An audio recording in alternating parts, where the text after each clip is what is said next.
সরকার যেভাবে দমনপীড়ন করেছে এবং আইন আদালতকে অস্ত্র হিসেবে ব্যবহার করে বিরোধী দল নির্মূল করে দেশে একটি একদলীয় শাসন কায়েমের জন্য সরকারের যে অপচেষ্টা সেটি নিয়ে আমরা সবাই সতর্ক আছি। এবং এই যে ৬৩টি রাজনৈতিক দলের যে যুগপৎ আন্দোলন হয়েছে, এই স্বৈর শাসনের অবসান ঘটিয়ে আগামীর নতুন রাষ্ট্র ব্যবস্থা গড়ে তোলা না পর্যন্ত এই রাজনৈতিক দলগুলোর যুগপৎ আন্দোলন চলবে।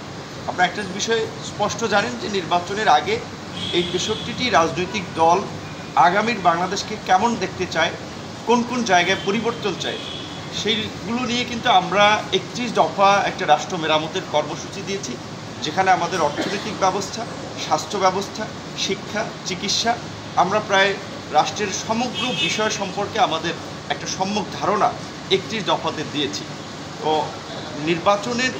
নির্বাচন করার জন্য যে সরকার বিরোধী দলের প্রায় ৩২,০০০ নেতাকর্মীকে জেলে নিয়েছে মহাসচিব সহ, এবং তার সরল স্বীকারোক্তি সরকারের মন্ত্রীরাই করেছে।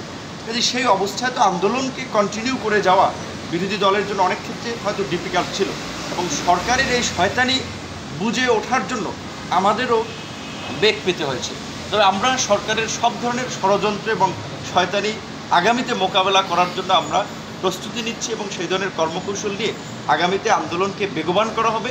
এই আন্দোলনের সাথে যারা ছিলেন রাজনৈতিক দলের নেতাকর্মী থেকে জনগণ, তাদেরকে আমরা পুনরায় আবার শক্তি নিয়ে আমরা উঠে দাঁড়ানোর আহ্বান জানাবো। এবং বিশেষ করে মহাসচিব সবসময় ছাত্র, যুবক, তরুণদেরকে এগিয়ে আসার জন্য বলেন। এটা তো সত্য যে এই বাংলাদেশ তথা এই উপমহাদেশের সমস্ত গণতান্ত্রিক আন্দোলন সংগ্রামে জনগণের অধিকার আদায়ে ছাত্র, যুবক, তরুণরা অগ্রভাগে ছিল। মহাসচিব সহ দেশবাসীর যে ছাত্র, যুবক, তরুণদের নিয়ে যে আশা এবং প্রত্যাশা, গণ অধিকার পরিষদ একটা তারুণ্যের দল হওয়ায় ইনশাল্লাহ আমরা অতীতে যেভাবে রাজপথে ছিলাম, আগামীতেও সেই একই ভূমিকা নিয়ে শত ত্যাগ স্বীকার করেও নির্যাতন, নিপীড়ন, দমন পীড়নের মুখেও দেশের মানুষের অধিকার আদায়ে আমরা রাজপথে থাকব। এই আহ্বান রেখে আমার বক্তব্য গণ অধিকার পরিষদের পক্ষ থেকে শেষ করছি। আপনাদের সবাইকে ধন্যবাদ। আমাদের